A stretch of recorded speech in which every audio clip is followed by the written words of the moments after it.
A traição muitas vezes se esconde sob o manto do cuidado e do dever familiar. Nesta história, o que parecia ser um castigo cruel, ser excluída de uma viagem luxuosa para cuidar de uma idosa supostamente senil, torna-se o estopim para uma revelação devastadora. Enquanto o sol brilha nas areias do Guarujá para uns, a sombra de um segredo guardado por anos começa a se dissipar em uma sala de estar silenciosa na capital paulista, revelando que a verdadeira herança não está no dinheiro, mas na justiça. Antes de começarmos essa história incrível, não se esqueça de curtir o vídeo, se inscrever no canal e contar pra gente nos comentários de onde você está ouvindo essa história. O teto de gesso trabalhado do nosso antigo apartamento no bairro de Higienópolis parecia desabar sobre mim naquela tarde sufocante de domingo. O sol de São Paulo entrava pelas janelas amplas, iluminando as partículas de poeira que dançavam no ar, mas o clima lá dentro era de um inverno rigoroso. Éramos 12 pessoas distribuídas pela sala de estar, tios que eu mal via, primos que só apareciam em datas festivas e, no centro de tudo, a figura imponente de Valéria, minha madrasta.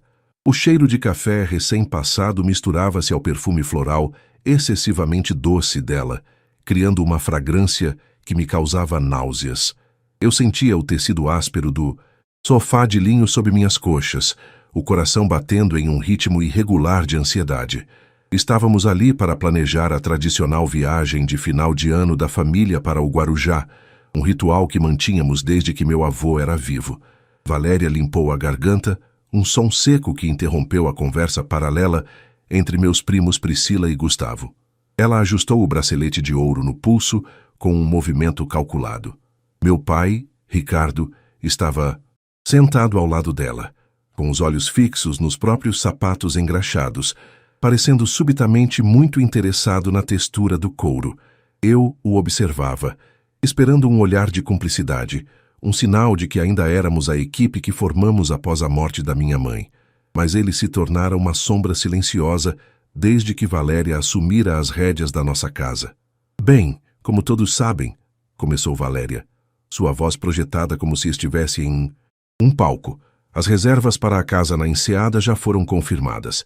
Teremos 2 semanas de sol, mar e, finalmente, um pouco de descanso dessa rotina exaustiva da capital. O condomínio é exclusivo e as acomodações foram divididas para que todos tenham o máximo de conforto. Eu sorri, permitindo-me um momento de empolgação genuína. Precisava daquele descanso. O último ano na faculdade de arquitetura tinha me drenado as energias e a convivência sob o mesmo teto que Valéria era um exercício diário de paciência e resiliência. Eu já conseguia sentir o cheiro da maresia e o toque da areia úmida nos pés. Mal posso esperar pelas nossas férias no Guarujá, eu disse, quebrando meu próprio silêncio. Minha voz soou mais alta do que eu pretendia, reverberando pelas paredes de pé direito alto da sala. O silêncio que se seguiu foi cortante. Valéria virou o rosto lentamente em minha direção, arqueando uma sobrancelha perfeitamente desenhada. Priscila e Gustavo trocaram olhares rápidos e sorrisos contidos. O tipo de cumplicidade cruel que só quem se sente superior consegue demonstrar. Valéria soltou um suspiro teatral, como se estivesse prestes a dar uma notícia lamentável a uma criança desatenta. Clarice, querida, ela começou, e o uso do querida foi como uma bofetada. Houve um pequeno erro de comunicação. Nós analisamos a logística e as vagas no carro, além da disposição dos quartos. Você sabe que a casa, apesar de grande, tem suas limitações de privacidade. E, além disso, temos uma questão prioritária. Sua avó, Mercedes, não tem mais condições de viajar. O calor do litoral faz mal para a pressão dela, e o deslocamento seria um risco desnecessário. Olhei para o canto da sala, onde minha avó Mercedes estava sentada em sua poltrona de veludo verde. Ela parecia alheia a tudo, com as mãos trêmulas descansando sobre uma manta de tricô, os olhos perdidos em algum ponto vago da parede. Dona Mercedes sofria de um declínio cognitivo que os médicos chamavam de névoa da idade. Mas para a família, ela era apenas um móvel caro que ocasionalmente murmurava coisas sem sentido. "O que você está querendo dizer, Valéria?" perguntei, sentindo um nó se formar na minha garganta. Estou dizendo que você não faz parte do grupo desta vez, Clarice. Você vai ficar para trás. Precisa cuidar da sua avó. Alguém tem que garantir que ela tome os remédios na hora certa e que a casa permaneça em ordem enquanto os funcionários estiverem de folga. É um sacrifício pequeno pela família, não acha? Afinal, você sempre diz que a ama tanto. Senti o sangue fugir do meu rosto. Olhei para o meu pai, implorando, silenciosamente, que ele interviesse, que dissesse que aquilo era um absurdo, que poderíamos contratar uma enfermeira temporária como sempre fazíamos. Mas Ricardo continuou imóvel. O silêncio dele foi a maior traição que eu já experimentara. A humilhação queimava no meu peito, enquanto eu via o triunfo nos olhos de Valéria. Ela não estava apenas me excluindo de uma viagem. Ela estava me marcando como a serva da família, a pessoa descartável que deveria ser deixada para trás com as sobras e as obrigações. Tudo bem, respondi. Minha voz agora baixa, quase um sussurro, mas carregada de uma determinação que eu nem sabia que possuía. Eu fico. Se é isso que a família decidiu, eu cuido da vovó. O resto da reunião foi um borrão de risadas e detalhes sobre churrascos e passeios de lancha que eu não veria. Quando os parentes finalmente se retiraram e o som do elevador ecoou no corredor, Valéria passou por mim, batendo levemente no meu ombro com a mão fria. É o melhor para todos, acredite, ela disse antes de se retirar para o quarto. Meu pai me deu um tapinha desajeitado nas costas e seguiu a esposa, sem dizer uma única palavra. Fiquei sozinha na sala com Dona Mercedes. O crepúsculo começava a pintar o céu de São Paulo com tons de laranja e roxo. Aproximei-me da poltrona dela e me ajoelhei no tapete, sentindo o cansaço emocional me atingir como uma onda. Peguei sua mão pequena e gelada entre as minhas. Vai ficar tudo bem, vovó, eu disse, as lágrimas finalmente rolando pelo meu rosto. Pelo menos vamos ter paz aqui, só nós duas. Eles vão para o Guarujá e nos deixam em paz. Foi então que senti um aperto firme na minha mão. Um aperto que não condizia com a fragilidade de Mercedes. Olhei para cima e vi que os olhos dela, que antes vagos e distantes, estavam agora focados em mim com uma lucidez aterradora. Ela se inclinou para a frente, o movimento sendo acompanhado pelo leve rangido da poltrona. O cheiro de lavanda e talco que sempre a acompanhava pareceu se intensificar. Ela trouxe meu rosto para perto do dela, e sua voz, embora baixa, era clara como um sino, sem rastro algum da confusão mental que ela exibia há meses. Deixe-os ir, Clarice. Ela sussurrou, o hálito quente contra meu ouvido. Deixe-os ir e celebrar sobre o que eles acham que já conquistaram. Valéria acha que sou uma velha senil, e seu pai esqueceu de quem realmente construiu este império. Eu prendi a respiração, o coração disparado. Mercedes estreitou os olhos, um brilho de astúcia que eu lembrava da minha infância, atravessando suas íris acinzentadas. Ele vai tentar vender as fazendas enquanto estiverem lá embaixo. Ele e ela já assinaram papéis falsos. Mas eles não sabem de tudo, minha menina. Eles acham que o que sobrou está nas mãos deles, mas eu guardei o verdadeiro segredo onde o sol não alcança. Eles estão indo para o mar, mas é aqui que a tempestade vai começar. Você vai me ajudar a derrubar esse castelo de cartas? Eu pisquei, atônita. Minha avó não era uma vítima indefesa da idade. Ela era uma espectadora silenciosa, que estivera coletando munição todo esse tempo. O plano de vingança não era apenas meu. Ele fora gestado no silêncio daquela poltrona verde por anos. Fiquei paralisada, sentindo o peso daquela revelação como se um balde de água gelada tivesse sido despejado sobre mim em pleno meio-dia paulistano. Olhei para os olhos de minha avó Mercedes e não vi mais a névoa da senilidade que todos acreditavam existir. Vi um aço frio, uma inteligência que fora lapidada por décadas comandando os negócios da família, ao lado do meu falecido avô, Dr. Arnaldo. O tremor em suas mãos havia cessado momentaneamente, substituído por um aperto firme e possessivo no meu braço. O silêncio no apartamento de Higienópolis era agora preenchido apenas pelo tic-tac rítmico do relógio de carrilhão na parede e pelo som abafado do trânsito na Avenida Angélica, lá embaixo. Vovó, você... As palavras tropeçavam na minha língua, secas e incrédulas. Você está bem esse tempo todo? Todo esse teatro, os esquecimentos, A confusão com os nomes foi tudo mentira? Mercedes soltou um riso curto, um som seco que não chegava a ser alegre. Ela se recostou na poltrona de veludo, ajeitando a manta sobre os joelhos com uma elegância que eu não via há anos. O cheiro de lavanda que a cercava parecia agora o perfume de uma estrategista. Não mais. O de uma idosa fragilizada. Não foi mentira, Clarice. Foi sobrevivência, ela disse, sua voz mantendo um tom baixo, quase um segredo compartilhado entre conspiradoras. Quando sua mãe partiu e seu pai trouxe aquela Valéria para dentro desta casa, eu senti o cheiro da ambição dela a quilômetros de distância. Ela é como uma erva daninha, minha querida. Tenta sufocar tudo o que é bonito para brilhar sozinha. Eu percebi que, se continuasse sendo a matriarca forte, ela encontraria um jeito de me isolar ou de me internar em algum lugar onde eu não pudesse atrapalhar. Então, eu lhe dei o que ela queria, uma velha inofensiva e gagá, que não oferece resistência. Senti um misto de alívio e uma raiva surda crescer no meu peito. Raiva por ter sofrido tanto vendo o suposto declínio dela, mas um alívio avassalador por saber que eu não estava sozinha naquela guerra. Fria doméstica. Valéria achava que tinha vencido, que tinha me humilhado ao me obrigar a ficar para trás, cuidando de alguém que ela desprezava. Ela não sabia que estava me entregando as chaves do seu próprio castelo. Ela disse que meu pai vai vender as fazendas? Perguntei, lembrando do que ela sussurrara momentos antes. A Santa Fé e a Boa Vista? Mas aquelas terras são o legado da família. O vovô sempre disse que nunca seriam vendidas. Ricardo é fraco, Clarice. Mercedes disse com uma nota de tristeza profunda na voz. Ele sempre foi influenciável. Valéria o convenceu de que o agronegócio é um risco, que o futuro está em investimentos imobiliários que ela mesma gerencia. Eles forjaram minha assinatura em procurações enquanto eu fingia dormir. Estão indo para o Guarujá agora não apenas para curtir o sol, mas para se reunirem com um grupo de investidores. Estrangeiros que está hospedado no Jequitimar.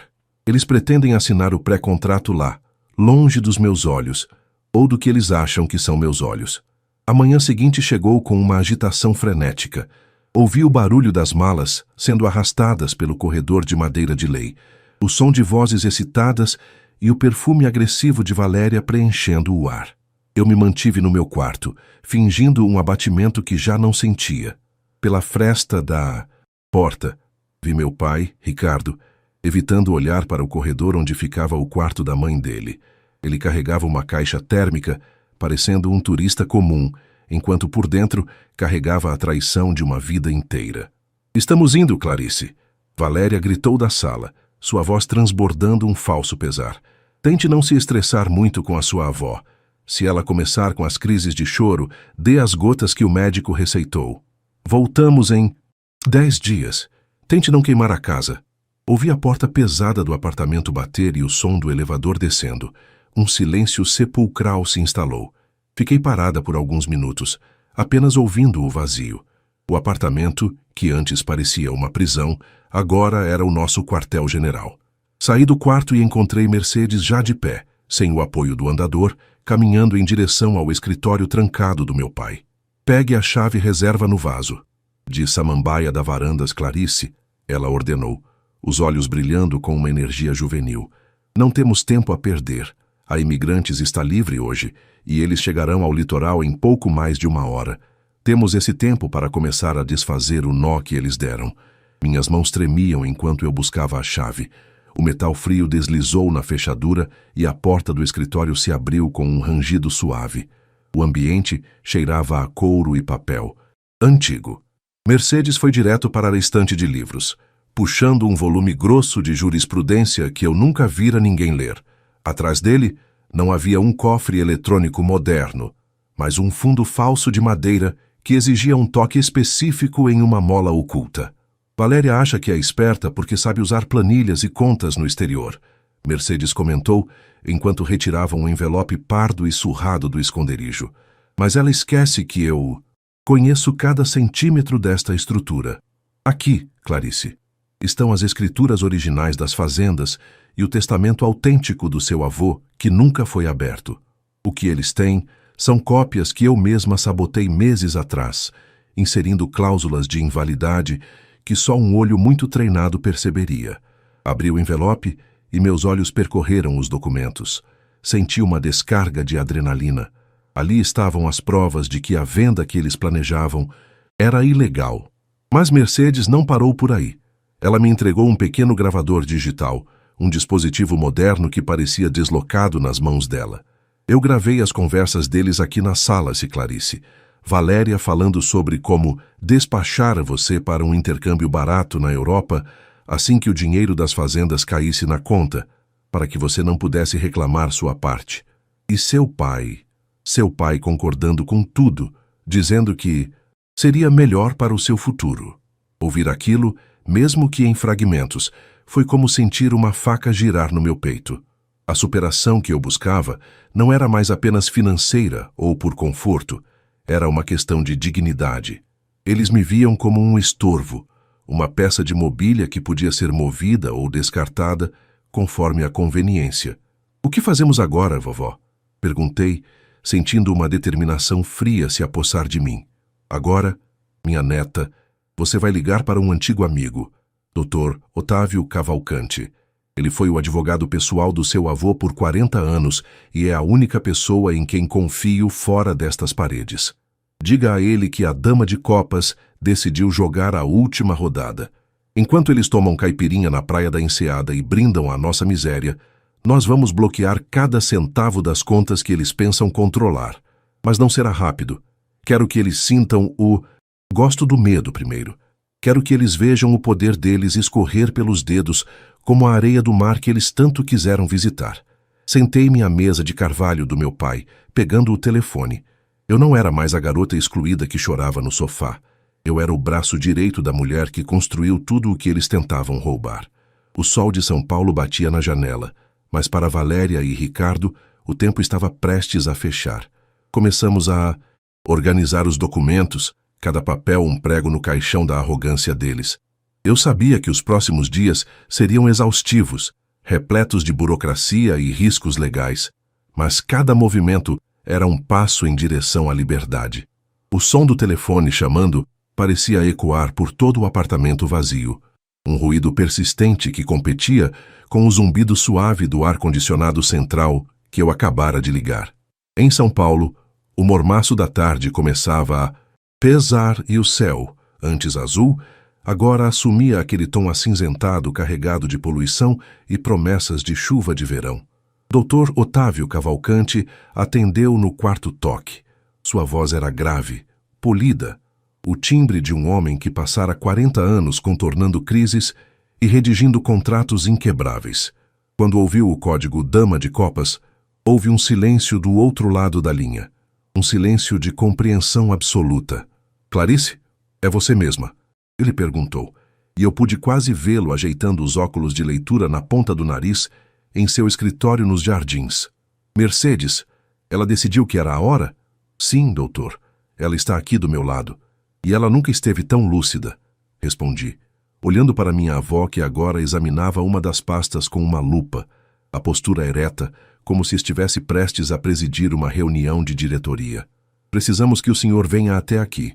Temos documentos que não deveriam existir e gravações que vão mudar o destino das fazendas Santa Fé e Boa Vista." 2 horas depois, o Dr. Otávio atravessava a porta dupla de jacarandá do nosso hall de entrada. Ele trazia consigo o cheiro de couro antigo e tabaco de cachimbo, uma fragrância que me remetia instantaneamente à minha infância, quando eu brincava sob a mesa de carvalho, enquanto ele e meu avô decidiam o futuro de milhares de hectares de terra. Ele não perdeu tempo com amenidades excessivas. Sentou-se à mesa da sala de jantar, abriu sua pasta de couro legítimo e começou a organizar o caos de papéis que havíamos retirado do esconderijo. "O que temos aqui é uma fraude de execução primária, mas perigosamente bem amarrada", explicou Otávio, passando os dedos ruidosos pelas folhas de papel ao maço e pelas cópias autenticadas. Valéria e seu pai usaram uma procuração datada de 3 anos atrás, quando sua avó teve aquela breve internação por pneumonia. Eles inseriram cláusulas de plenos poderes que Mercedes nunca teria assinado em sã consciência. Se eles assinarem o pré-contrato no Guarujá hoje, como planejam, será um pesadelo jurídico para reverter. Eu sentia um aperto no peito a cada palavra. A traição de Ricardo, meu próprio pai, ganhava contornos legais e frios. Eu me lembrava dele, sorrindo para mim no café da manhã, perguntando sobre minhas provas na faculdade, enquanto, pelas minhas costas, ele planejava me deserdar e vender a história da nossa família para satisfazer os caprichos de uma mulher que só via cifrões onde nós víamos raízes. Eles acham que eu sou uma casca vazia, Otávio. Mercedes interveio, sua voz cortando o ambiente com uma autoridade que me fazia arrepiar. Eles me deram sedativos leves, misturados ao chá por meses. Clarice me salvou sem saber, quando insistiu em trocar minhas infusões por ervas naturais que ela mesma comprava. A névoa se dissipou, mas eu continuei fingindo. Queria ver até onde a ganância de Ricardo chegaria, e ele chegou ao fundo do poço. Passamos o restante da tarde mergulhados em uma estratégia de contra-ataque. O plano era cirúrgico. Enquanto Valéria e Ricardo desfrutavam de lagostas e espumante em um restaurante de luxo na beira-mar, nós estávamos acionando um bloqueio judicial preventivo nas matrículas das fazendas. Mas Mercedes queria mais. Ela não queria apenas parar a venda, ela queria o payoff emocional, a queda pública da máscara de santidade de Valéria. Clarice, use aquele seu computador, Mercedes ordenou, apontando para o meu notebook. Quero que você acesse as contas que seu avô deixou em seu nome. Aquelas que seu pai pensa que estão bloqueadas por causa da sua idade. Você já tem 21 anos. A emancipação financeira automática aconteceu no mês passado. Eles foram tão negligentes que nem conferiram o calendário. Com as mãos trêmulas, acessei o portal do banco. O saldo que apareceu na tela me fez perder o fôlego por um segundo. Não era apenas dinheiro. Era o combustível para a nossa justiça. Com a orientação de Dr. Otávio, transferi os fundos necessários para uma conta de custódia judicial e emitimos uma notificação extrajudicial eletrônica de urgência, enviada diretamente para o e-mail do grupo de investidores que estava com eles no Guarujá. A sensação de poder era inebriante, mas vinha acompanhada de uma náusea persistente. Eu estava destruindo a vida financeira do meu pai, mas ele já havia destruído a nossa conexão emocional há muito tempo. Por volta das 7 da noite, enquanto a chuva finalmente desabava sobre São Paulo, batendo com força contra as vidraças e abafando o som da cidade, o celular de Mercedes tocou. Era Valéria. Coloque no viva voz, sussurrou Otávio, preparando um gravador. Mercedes? A voz de Valéria veio carregada de um ruído de fundo. Música lounge, risadas distantes e o som inconfundível das ondas quebrando na areia. Ela parecia estar em êxtase. Só liguei para avisar que a Clarice deve estar sendo uma ótima companhia. O jantar aqui no hotel está divino. Ricardo mandou um beijo, mas ele está ocupado, conversando com os novos amigos de negócios. Como você está se sentindo, querida? Tomou o seu remedinho? Olhei para minha avó. Ela sorriu para mim, um sorriso que continha séculos de astúcia. Estou me sentindo maravilhosamente bem, Valéria. Mercedes respondeu, sua voz perfeitamente modulada no tom de velhinha confusa. O remédio fez um efeito inesperado hoje. Sinto como se tivesse acordado de um longo sono. E sabe o que é mais curioso? Eu sonhei com o Arnaldo. Ele me disse para conferir o cartório de registro de imóveis de São Paulo. Ele sempre foi tão zeloso com as terras, não é? Houve um silêncio súbito do outro lado da linha. O som das ondas pareceu ficar mais alto, como se Valéria tivesse se afastado da mesa para ouvir. Melhor, do que você está falando, Mercedes? O tom de Valéria mudou instantaneamente, perdendo a doçura falsa e tornando-se agudo, defensivo. Você deve estar delirando de novo. Vá deitar. Clarice, Clarice, você está ouvindo? Tire o telefone dela. Eu peguei o aparelho das mãos da minha avó, sentindo o calor do plástico contra minha palma. Minha voz saiu firme, sem um pingo de hesitação. Ela não está delirando, Valéria. E eu não vou tirar o telefone de ninguém. Na verdade, sugiro que você e meu pai chequem seus e-mails agora mesmo. E talvez as notificações do banco. O Dr. Otávio está aqui conosco e ele tem algumas novidades sobre a validade das procurações que vocês andaram usando. Aproveitem o jantar. porque pode ser o último que vocês conseguem pagar com o crédito da família. Desliguei antes que ela pudesse responder. A sala ficou em silêncio absoluto, exceto pelo som da chuva torrencial lá fora. Mercedes encostou a cabeça na poltrona e fechou os olhos, respirando fundo. O primeiro golpe fora desferido. A viagem de luxo no Guarujá acabara de se transformar em uma corrida desesperada para salvar o que restava da reputação deles. Isso é apenas o começo, Clarice. Mercedes disse, sem abrir os olhos. Amanhã, nós vamos até lá. Quero ver a cara dela quando descobrir que a casa na Enseada também não pertence mais ao Ricardo. Eu a coloquei no seu nome há 6 meses, como um presente de aniversário antecipado que ele esqueceu de registrar. Eu olhei para o Dr. Otávio, que apenas assentiu com um meio sorriso. A vingança, quando bem servida, não precisava de gritos. Ela precisava de assinaturas, prazos e uma memória implacável. Eu sentia meu coração acelerado, não mais de medo, mas de uma expectativa sombria. A menina que, fora excluída da viagem, estava prestes a aparecer para cobrar a conta. A rodovia dos imigrantes estendia-se diante de nós como uma fita de asfalto negro, cortando o verde exuberante da Serra do Mar. O Dr. Otávio dirigia seu sedã alemão com uma precisão cirúrgica, enquanto o ar-condicionado mantinha a cabine em uma temperatura agradável, ignorando o bafo quente que subia do asfalto lá fora. No banco de trás, minha avó Mercedes estava impecável.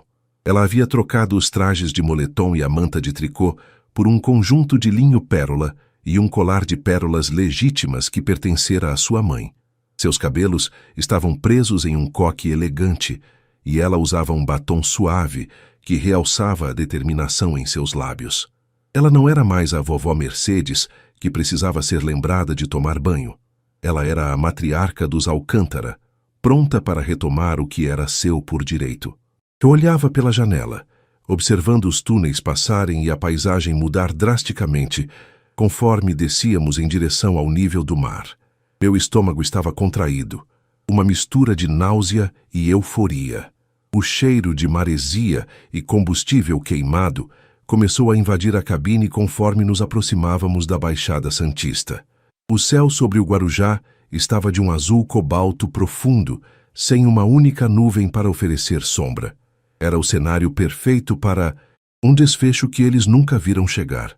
Clarice, respire, Mercedes disse, colocando sua mão firme sobre a minha. Você não é mais a menina que eles tentaram esconder no fundo de um apartamento escuro. Hoje, você é a dona da voz que vai ditar as regras. Lembre-se, o medo deles é a sua maior ferramenta. Entramos no condomínio de luxo na Praia da Enseada por volta das 11 da manhã. O segurança na guarita hesitou ao ver o carro, mas, assim que o Dr. Otávio baixou o vidro e eu mostrei o documento de identidade, ele rapidamente abriu os portões automáticos. A casa, uma construção modernista de vidro e concreto aparente, erguia-se diante de nós, cercada por palmeiras imperiais e uma piscina de borda infinita, que parecia se fundir com o Oceano Atlântico. O som de uma música lounge suave flutuava no ar, acompanhado pelo barulho rítmico das ondas quebrando na areia a poucos metros dali. Descemos do carro. O calor úmido do litoral nos atingiu como uma parede física, mas Mercedes nem sequer piscou. Caminhamos em direção à área gourmet, onde o cenário era exatamente como eu imaginei. Valéria, usando um biquíni de grife coberto por uma saída de praia de seda, segurava uma taça de cristal com champanhe. Meu pai, Ricardo, estava sentado à mesa com 2 homens de terno cinza que pareciam desconfortáveis com o mesmo calor, mas muito focados nos papéis espalhados sobre o mármore. Que surpresa maravilhosa! Valéria exclamou, embora seu rosto estivesse pálido e seus olhos saltassem de nervosismo ao nos ver. Clarice, querida, o que faz aqui? E Mercedes, você deveria estar em repouso. Quem permitiu que você saísse de São Paulo nesse estado? Ricardo levantou-se bruscamente, derrubando uma caneta. Ele olhou para o Dr. Otávio e depois para a mãe. O pavor estampado em cada linha de seu rosto. Mãe! Otávio! O que está acontecendo? A voz do meu pai falhou. Mercedes deu um passo à frente, recusando o braço que eu lhe oferecia para apoio. Ela parou diante da mesa, olhando diretamente para os dois investidores estrangeiros. Cavalheiros, ela começou, em um inglês perfeito e fluente que eu nem sabia que ela ainda dominava tão bem. Meu nome é Mercedes Alcântara. Sou a proprietária majoritária e gestora vitalícia dos bens que vocês estão tentando adquirir de forma fraudulenta. Este homem ao meu lado é o Dr. Otávio, meu advogado, e esta jovem é Clarice, a futura herdeira de tudo o que vocês veem. Valéria soltou uma risada nervosa, tentando se aproximar de Mercedes. Não deem ouvidos a ela, por favor. Minha sogra sofre de demência avançada. Ela tem episódios de lucidez, mas logo volta a se perder. Clarice, leve sua avó para dentro. Agora, isso é um assunto de negócios. Não é lugar para... Chega de teatro, Valéria. Eu interrompi, minha voz saindo mais forte e cortante do que eu esperava. A única pessoa que está delirando aqui é você, achando que poderia roubar a herança da minha mãe e me descartar como se eu fosse um móvel velho. O doutor Otávio já enviou a notificação de bloqueio judicial para o escritório desses senhores. As fazendas Santa Fé e Boa Vista não estão à venda e nunca estarão sob a sua gestão. Um dos investidores, um homem alto de traços europeus, franziu a testa e olhou para Ricardo. Senhor Ricardo, o senhor nos garantiu que tinha total autonomia legal. O que significa isso? Meu pai gaguejava, procurando palavras que não vinham. Ele olhava para Valéria em busca de socorro, mas ela estava ocupada demais tentando manter a pose enquanto suas mãos tremiam visivelmente. Eu achei que as procurações... Ricardo começou, mas Mercedes o cortou com um olhar de desprezo que pareceu murchar sua estatura. Você achou o que ela mandou você achar, Ricardo? Você foi fraco e desonesto. Mas o golpe final ainda não foi dado, Mercedes disse, voltando seu olhar para Valéria. Valéria, você mencionou que a casa é pequena para todos, não é? Que Clarice não tinha lugar aqui, pois... Bem, o Dr. Otávio trouxe o registro atualizado deste imóvel. O advogado abriu a pasta e retirou um documento oficial, entregando-o a Valéria. Ela leu rapidamente, seus olhos correndo pelas linhas, enquanto a cor fugia completamente de seu rosto. Isso não pode ser real. Ricardo, você disse que a casa estava no seu nome. Valéria gritou, a voz subindo de tom até se tornar um guincho. A casa foi comprada com o usufruto da minha mãe, mas a propriedade plena foi transferida para a Clarice no ano passado. Meu pai sussurrou, a cabeça baixa em sinal de derrota total. Eu esqueci. Eu assinei os papéis quando a Mercedes disse que era para diminuir o imposto de sucessão. Eu não prestei atenção. Eu dei um passo à frente, sentindo uma satisfação fria e purificadora percorrer minhas veias. Valéria, você tem exatamente 2 horas para pegar suas coisas e sair. Da minha casa. A segurança do condomínio já foi informada de que você e os seus convidados não são mais bem-vindos. Quanto a você, pai, olhei para o homem que me dera a vida, mas que falhara em me dar proteção. A vovó vai decidir o que fazer com você. Mas de uma coisa eu tenho certeza, você nunca mais vai tomar uma decisão sobre um único centavo da nossa família. Os investidores recolheram suas pastas e saíram em silêncio, sem olhar para trás. Valéria começou a gritar, proferindo insultos e ameaças vazias, mas Dr. Otávio apenas sinalizou para os seguranças particulares que havíamos contratado e que aguardavam no portão. O show de horrores dela terminou com ela sendo escoltada para fora, carregando apenas uma mala de mão, enquanto seus saltos altos faziam um barulho patético no cascalho da entrada. Quando o silêncio finalmente retornou, quebrado apenas pelo som reconfortante do mar, Mercedes sentou-se em uma das espreguiçadeiras. Ela fechou os olhos e respirou o ar salgado, um sorriso de paz no rosto. Eu me sentei ao lado dela, sentindo o sol aquecer minha pele. A vingança não tinha o gosto amargo que eu temia, tinha o gosto da liberdade. Agora, minha Clarice, Mercedes disse, abrindo um olho e piscando para mim, acho que podemos finalmente aproveitar as férias. Peça para alguém trazer um suco de frutas frescas e coloque aquela música que sua mãe gostava. O Guarujá nunca esteve tão bonito. Eu olhei para o horizonte, onde o mar se encontrava com o céu. A jornada fora dura, as traições foram profundas, mas ali, com minha avó ao meu lado, eu sabia que tínhamos construído algo inquebrável. O Império Alcântara continuava de pé, mas agora sob uma nova gestão, a de quem conhece o valor da lealdade e o preço da justiça. Sorri, sentindo que o futuro, finalmente, me pertencia por inteiro.